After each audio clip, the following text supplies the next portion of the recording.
ก็สำหรับวันนี้เนาะอาตมาภาพได้นำเรื่องสังฆาวัตถุธรรมชื่อว่าสังฆาวัตถุซึ่งเป็นธรรมที่ทำให้เกิดความสุขถ้าทุกคนได้ใจสังฆวัตถุธรรมถึง4 ข้อนี่เอามา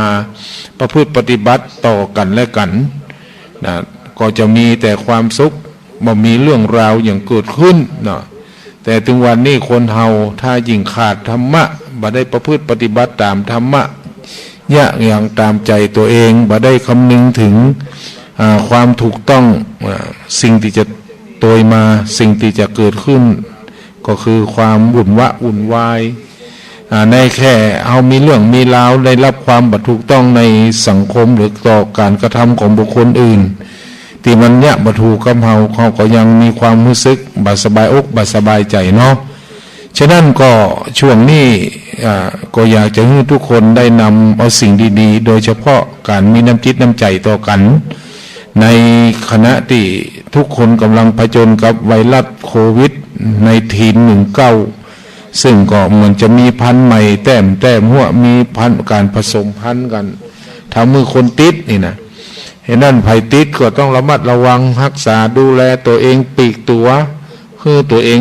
ออกห่างจากคนนั้นเป็นที่ฮักจะเป็นป่อเป็นแม่เป็นพี่เป็นน้องหรือแม่แต่สามีภรรยาที่นอนด้วยกันเมื่อติดแล้วก็ต้องปีกตัวกันคนใดคนหนึ่งติดคนหนึ่งบ่ติดมันก็จะทำให้อาการประกอบกิจการงานก็อาจจะเป็นไปได้อยู่แต่ถ้าติดถึง2 ฝัก 2 ฝ่ายบระมัดระวังกันก็ทำให้มีปัญหาเพราะว่าต้องรักษาตัวกักตัวไปหลายมื้อหลายวันก็ขอท่านสาธุชนที่ฟังรายการได้ปฏิบัติโดยอย่างเคร่งครัดในการที่จะออกไปทางนอกทางต่างประเดี๋ยวนี้มันอย่างมันก็บ่หาได้บ่ยากเนาะสมัยก่อนเมื่อมีไวรัสใหม่ๆเฮาก็เสาะหาผ้าหน้ากากกันเอาผ้าเหลืองไปยัดไปตัดไปเย็บกันเอามาถวายอาตมาก็ได้มาจากไหนบ่ฮู้ยังเหลือนี่อยู่ก็มีมันหายใจฟืดวันเพราะว่ามันหายใจฟืดแต่ประเดี๋ยวนี้เปิ่นมีการพิษมีหลายอย่าง15 บาทก็มีเป็นซอง20ก็มี25ก็มีแล้วแต่คุณภาพหนาผ่องบางผ่องหายใจสะดวกผ่องบ่สะดวกผ่องก็จำเป็นต้องทำเพื่อมันเป็นนิสัยเนาะถ้าบ่อันมันก็บ่ดีให้เหมาะนะไปหั่นไปนี่เท้าบ่ระมัดระวังเกิดเจ็บเป็นขึ้นมาเนี่ยโอ้ยิ่งสุขภาพเฮาร่างกายเฮามันมีโรคภัยไข้เจ็บอยู่ก่อนแล้วอาจจะทำให้นักขึ้นซึ่งการสูญเสียนี่ก็บ่อยากจะให้เกิดขึ้นกับคนใดคนหนึ่งอยากให้ปลอดภัยอยู่รอดปลอดภัยเมื่อตะมาได้ไปงานศพของป้อเต็มเฟื่องฟูภัยที่เป็นญาติพี่น้องเนี่ยว่าป้อเต็มศักดิ์เฟื่องฟูอายุได้88 ปีได้เสียชีวิตลงเมื่อวันที่5วันนี้วันที่6วันนี้เป็นวันที่7เนาะเปิ้นจะไปเสียวันที่8เอาไว้อยู่3 คืนด้วยกันตั้งบำเพ็ญกุศลศพที่วัดหนองบัวเนอะวัดหนองบัวถ้าจะไปร่วมคืนนี้เป็นคืนสุดท้ายพรุ่งนี้ก็จะได้นำเสรีร่างกายของปอเต็มซักเข้าไปสู่สุสานไปชาปนกิจอันนี้ก็ขอถือโอกาสประชาสัมพันธ์เนาะใครที่ได้ยินได้ฟังทางสถานีก็ไผฮู้จักลูกหลานก็ดีที่เปิ้นบ่ฮู้ก็บอกต่อๆกันไปตัวยพอดีตะกี้มีเสียงโทรศัพท์เข้ามาเนาะอาตมาขอเวลาก่อนเนาะลงท้ายด้วย9881ขอเวลาสักหน่อยเดี๋ยวจะบอกให้เนาะเบอร์เก่าเบอร์เดิมนะตอนนี้งานบุญที่จะมีอยู่วันพรุ่งนี้ก็คือวัดดอยจอมพ่อเนาะวัดดอยจอมพ่อก็คือวัดตุลุงดอยหรือพระครูปฏิภาณธรรมทินพรุ่งนี้วันนิมนต์หัววัดต่างๆเข้าอาตมาคงไปในช่วงบ่ายเพราะตอนเจ้าติดงานที่วัด งานเขาดำที่วัดหนองบัวก็คืองานของป้อเต็มซักเฟื่องฟูอันนี้ก็ขอแสดงความเสียใจกับลูกหลานตันเต้าโดยเฉพาะกับแม่เพนเฟื่องฟูซึ่งเป็นภรรยาเป็นกู้ซุกกู้ตุกอยู่ด้วยกันมาตั้งแต่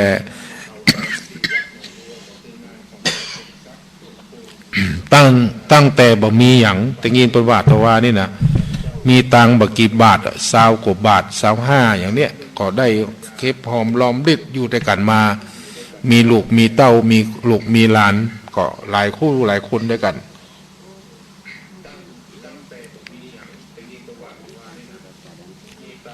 แล้วก็ในงานนี้ก็ตั้งคณะผู้จัดรายการวิทยุนัดปะกันก็คงปะกันในช่วงบ่ายว่าตอนเจ้าอาตมาคงบัดตันแล้วก็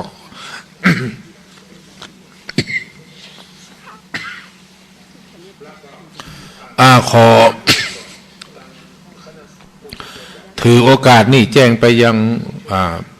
ครูบาอาจารย์ที่จัดรายการทุกรูปนะครับขอปะกันในช่วงบ่ายกันแล้วกันเนาะพอช่วงเจ้ามีงานกันคงมาได้ไปร่วมถ้าว่าจะมีอย่างก็พร้อมที่จะน้อมรับ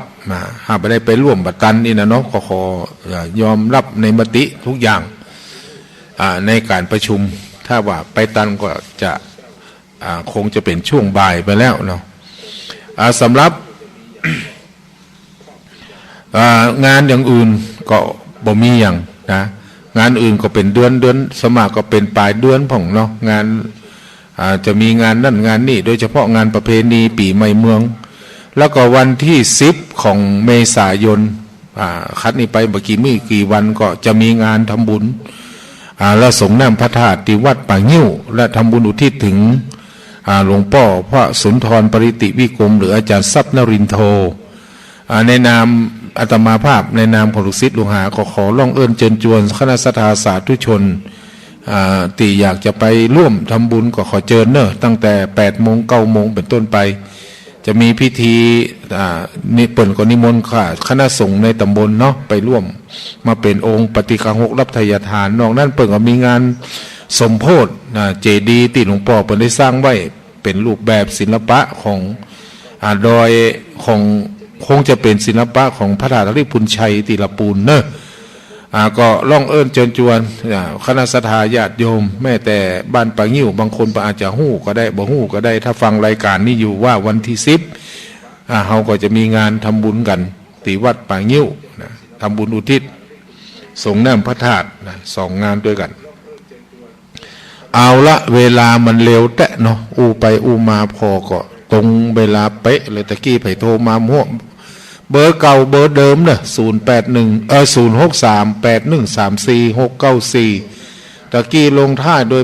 881บอกว่าไผโทรมาเนาะโทรมาก็วางเหี่ยวก่อนก็เวลานี่เขาจะเริ่มตี40ขณะนี้ก็พอดีตะกี้ลงท้ายเป็นเบอร์097 946 9881โทรมาก็บอกว่าเป็นเบอร์ไผก็ขออภัยตัวเนี่ยอาจจะเคยโทรมาบังเอิญบางเตื่อมันก่อนเม่มไว้เนาะหันกระไรชื่อมาได้พอเบอร์เบอร์เก่าเบอร์เดิมที่อยากจะโทรมาอู้มาจ๋านะในช่วงนี้ก็เวลาอยู่ที่ 19:40 นาที57 58เดี๋ยวก็แหมนาทีแล้วเนาะพอดีอู้ไปอู้มาก็แม่ไผ่นี่โทรมาจากไหนเดี๋ยวขอห้าก่อนเนาะขอเจริญปอเนอเป็นของแม่หลวงเฮือนหรือแม่อุ้ยเฮือนบ้านสันตอเนาะอยู่ที่อำเภอวังเหนือตอนใต้นะอำเภอวังเหนือตอนใต้สบายดีเนาะแม่อุ้ยเนาะหลายมื้อหลายวันเนาะบ่ได้ปะได้อย่างกันสบายดีนะมันก็อีดอยู่ปล่อยมันอีดไปเถอะมันอีดกระจาดนี่จาดหน้าบ่อีดแล้วแม่เฮยบอกให้มันหายไปกับเนี่ยคือมันหายไปกับขอให้ดูแลตัวเองจะได้ก็เอาหายใจพยายามหายใจให้ได้แม่เนอะจะไปให้มันขาดหายใจติ๊กหายใจเข้าหายใจออกนะแม่เนอะสาธุอันนี้เป็นของแม่อุ้ยเฮือนแหมสายนึ่งลงท้ายโดยอย่างนี้มาพอดีเจ้าท่านพระครูยมทงยมแต่ทองโตมาจากบ้านห้วยการบ้านห้วยการบ้านหงเนาะชัดเจนดีเนาะแม่เนาะดีใจฝนตกก็จะกินง่ายมันห้องตกขนาดนั้นเดี๋ยวนี้กะบ่มีแม่เฮยโจกดีจุ่มเย็นนะแม่เนาะฝ้าบ่ห้องบ่คางกะตกมาเม ปิดอะไรก็ฟังห้องกับเดียวจ้ะก็ดีละแม่เปิ่นมาตักมาทายลมมีอย่างนี้จ้ะก็ดีละขอให้แม่รักษาสุขภาพเนอะแม่เนอะสาธุสาธุสาธุแฮมสายนึ่งลงท้ายหน่อยนี่มาจากไหนเจ้าค่ะมาจากเจ้าท่านพระครูแม่สุพรศรีละพรจากบ้านสีเตี้ยลาปูนเนาะแม่เนาะฝนตกก็หาตกกระจัดเจ้าตกเป็น2 ชั่วโมงดูต่างใจน้ำเนาะมันลงในดินอะไรอย่างก็ใจเป็นจกดีเนาะจกดีมากมีน้ำฝนมาตกนี่ตะมาว่าดีนะต้นไม้ต้นต่อเกาะเขียวขจีเนาะจุ่มเย็นหูเย็นตาเนาะขอสาธุนะแม่เนอติโทมาเพื่อกำลังใจรักษาสุขภาพเนอสาธุสาธุจ้าสาธุจ้าแฮมสายนึ่งลงท้ายโดย669มาหูมาจากไหนเนาะเสียงบัดดังไม่เหยธรรมดาเจ้าหลวงพ่อขาวเจ้านี่โทรมาจากไหนหลวงพ่อขาวเจ้าชื่ออย่างก็สายฝนเจ้าแม่สายฝนเนาะมันแบบได้เน้นเบอร์แม่เหยบ้านหนองผ้าขาวก็อยู่ที่ลาปูนนะแม่เนาะลาปูนบ้านหนองผ้าขาวขอสาธุนะแม่เนอฝนตกก็ทำก็หาทั้งปูนแต่ไปค้อนทางเหนือมันปลงเป็นตี้เนาะแม่เนาะบัดตกแม่เหยบัดตกเนอะก็ดีละเนาะดีใจตัวเนอะแม่เนาะเจริญปอนขอ5 ปอนอันนั้นนะแม่เนอสาธุสาธุแฮมสายนึ่งมาจากแม่ไลบ้านสันทรายเนาะขอเจริญปอนเนอะแม่ไลเนอะเสียงบ่ค่อยดังเนาะแม่เนาะเปิ้นถามต้องบ้านเฮาฝนตกก็ปะงิ้วตกก็บ้านสันทรายมันบัดตกแต่อากาศก็ปอฮ้อนนะแม่เนาะมันตกทางใต้เนาะปอฮ้อนเท่าใดก็ดีใจเนาะที่แม่โทรมาสาธุเนาะแม่เนาะอยู่ดีมีสุขเนาะแม่เนาะสาธุสาธุแฮมสายนึ่งเป็นของแม่ตุนน่าจะเจ้าพระกันอยู่นะแม่ตุนเนาะที่วัดบ้านสาเนาะถึงบ้านกี่โมงแม่จะเที่ยงพอดีเจ้าอยู่กับหลานเหมือนอยู่เนาะดีละไม่ต้องห่วงนะคือเขาได้อยู่กับคนอื่นเขาจะได้เข้มแข็งเนาะลูกหลานถ้าเลี้ยงดีคือเขาเข้มแข็งช่วยเหลือตัวเองได้นี่ดีที่สุดนะแม่ถ้าเนี่ยยังก็บ่เป็นนี่น่าเป็นห่วงบางคนเฮาหัวใหญ่แล้วมันนี้เนี่ยยังก็บ่จ้างเป็นว่าพ่อแม่เอาใจสาธุก็แล้วกันคือแม่อยู่ดีมีสุขสาธุดีอกดีใจก็เป็นเรื่องเป็นความรู้สึกดีก็ขอสาธุอนุโมทนากับแม่ตุนเตเนอร์ที่ได้หอมได้ถวายเป็นการน้ำกับไฟเนาะขออยู่ดีมีสุขนะแม่ตุนเนอร์สาธุอันนี้แม่ตุนบ้านผาแดงนะแต่เจ้าเปิดมางานบวชที่วัดบรรษาเอาหลานมาบวชมาไปร่วมงานไปปะพอดีช่วงนี้เนาะก็เป็นฤดูลายยังเนาะมีงานแหมยังมีเรื่องแหมยังที่จะประชาสัมพันธ์สำหรับเหรียญเจ้าแม่นางแก้วและเหรียญผ้าสีสองเมืองไผ่ที่ยังต้องการอยู่หรือว่าไผ่ที่จองแล้วไม่ได้ไปเอาก็ขอไปเอาที่ครูบา40,000เนอะไผ่ที่จองที่ครูบา40,000ตอนนี้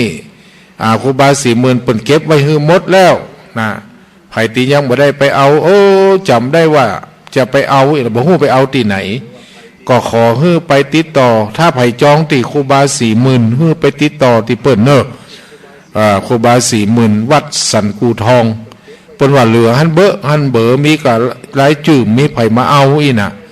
ฉะนั้นไผฟังรายการนี้อยู่ก็ขอให้ไปรับหรือว่าจะติดต่ออย่างใดกับครูบา40,000มีเบอร์เปิ้นก็ลองเอาเบอร์ไปโทรไปไปจ่าจะให้เปิ้นไปส่งหรือว่าจะได้เหลือมาเอาคนเดียวกะอีน่ะ บางทีเหรียญเดียวมันก็บ่คุ้มเนาะก็ได้จองไว้แล้วก็เอาไปเก็บไว้เนาะเป็นที่ระลึกเอาไว้ให้ลูกให้หลานงามเหรียญนี่นะเป็นเหรียญเจ้าแม่นางแก้วกับเหรียญพระศรีสองเมืองเจ้าแม่นางแก้วตั้งหลังเป็นตัวยันเป็นตัวอักขระส่วนพระศรีสองเมืองตั้งหลังเป็นพระธาตุ3 ดวงก็มีของสัญลักษณ์ของดอยตุง2 องค์แล้วก็ของดอยสุเทพ1 ดวงรวมแล้วก็เป็น3 ดวงด้วยกันงามไผ่มาได้เก็บไว้นี่เสียใจเนอะเป็นที่ระลึกนะเป็นที่ระลึกไผ่ที่ต้องการเราอยากจะปูจาก็ความจริงก็ยังมีอยู่เนอะมีที่วัดป่างิ้วไปติดต่อที่ท่านเลขาเจ้าคณะอำเภอเปิ่นเก็บไว้หั่นก็องค์เต่าตีเปิ่นจองนั่นนะเหรียญละ100 บาทเหรียญละ100 บาทถ้าเอา2 เหรียญก็เอาเป็นกู้กันก็ดีถ้ามีลูกมีหลานหลายต้นก็ร่วมสำหรับ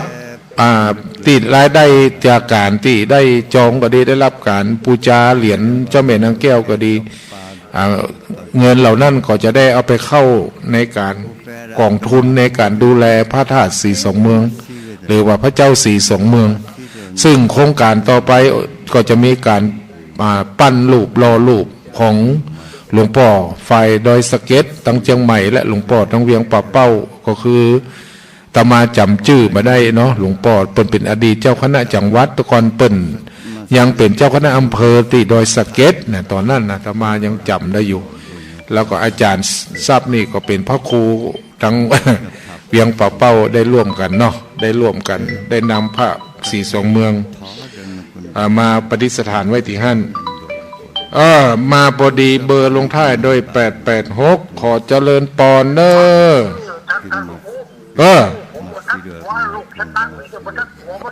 แฮมโมอันนี้ของอันนี้เป็นของป้อสมควรเนาะเพราะว่ามันได้อันเบอร์มันเก่าดีละเนาะดีละคนอื่นเปิ่นก็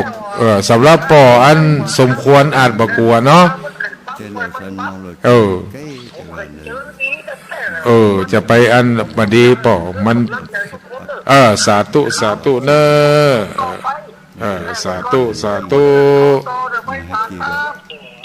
ป่อสมควรนี่เปิ่นว่าเปิ่นบ่กลัวว่ะแฮมสายนึ่งเป็นของแม่สังเงียมนะบ้านปงทีวีเนาะแม่สังเงียมลงวันนี้ชัดเจนกว่าหาทางบ้านปงค่ะแม่ชัดเจนเนาะดีใจแม่ละวันพรุ่งนี่จะไปมันปุ่มได้ไปกับแม่ที่วัดไอ้จอมพ่อแต่บ่ไปแล้วแม่มันเป็นอย่างยกมือไปทางปุ่นแม่ยกมือไปทางปุ่นสาธุกระเปิดเนาะดีละแม่เลยเฮาอนุโมทนาก็เหมือนกันแม่ก็พยายามก็ยังมีไออ่องๆให้แอกแต่ปัจจัยโควิดขอสาธุนะแม่เนาะอันนี้ก็คือแม่สังเงียมจากบ้านปงเทวีนะเปิ้นก็บ่ละบ่ทิ้งเนาะบ่ละบ่ทิ้งก็โทรมามาจาเป็นประจำแล้วก็มีแม่แหมคนแม่น้อยอีกเนาะแหมคนเปิ้นบ่ได้โทรมาจำบ่ได้แม่น้อยอีกเบอร์เปิ้นก็ให้แซปอันนี้ก็โทรมาจากบ้านปงเทวีซึ่งก็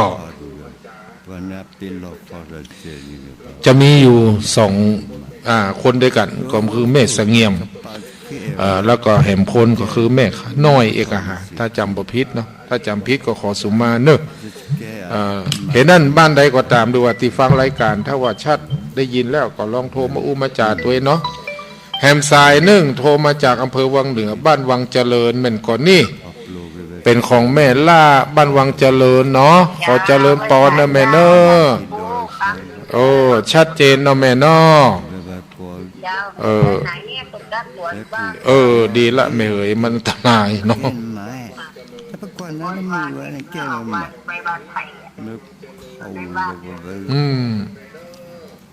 มีตังก็ปลูกนั่นปลูกนี่นะแม่เนาะฝึกเนาะปลูกพักปลูกไม้ดีละแม่ดีละเนาะ ขออาสาธุอนุโมทนาเนอปอแม่เนอสาธุสาธุกำลังใจเด้อสาธุอยู่ดีมีสุขเนอะโยมแม่เนอแฮมสายนึ่งเป็นของป้อบุญธรรมสั่งคำฟันอันนี้ก็จากเวงป่าเป่าเนาะ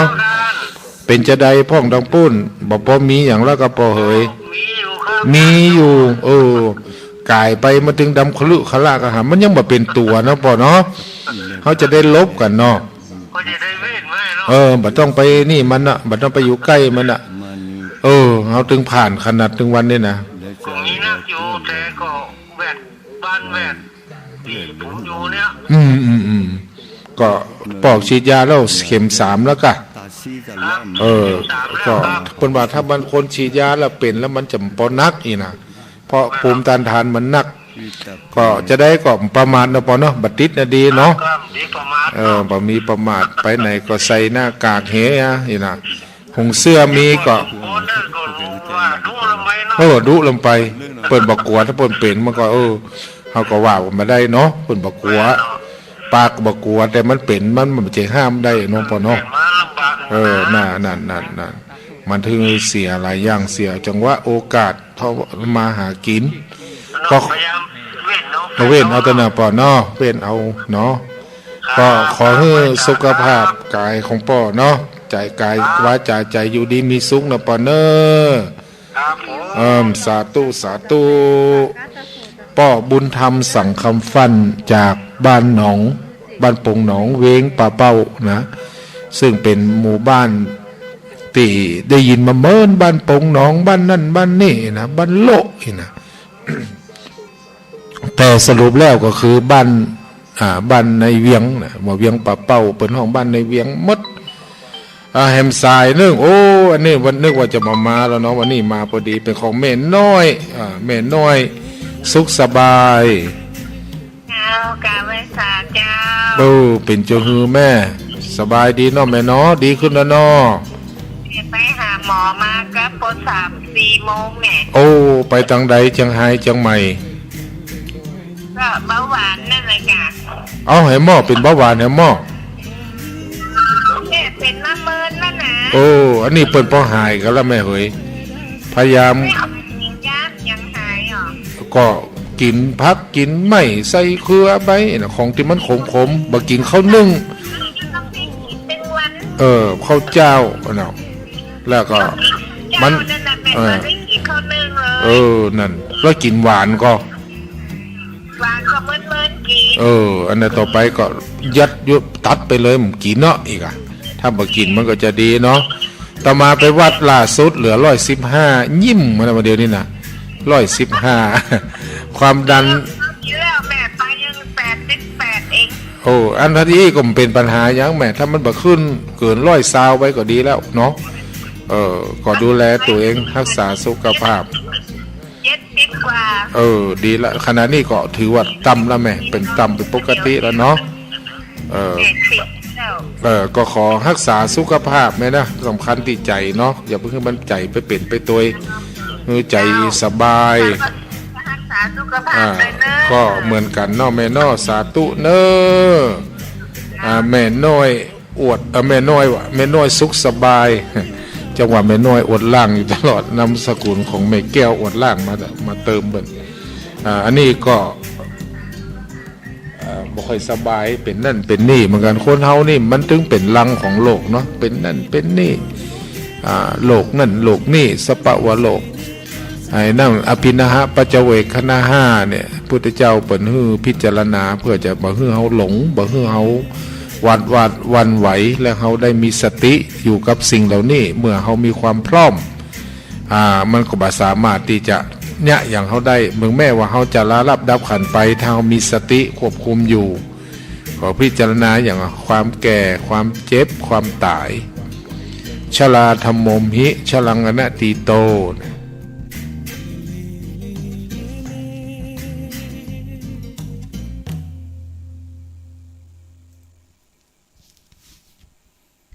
ตุลกัจเช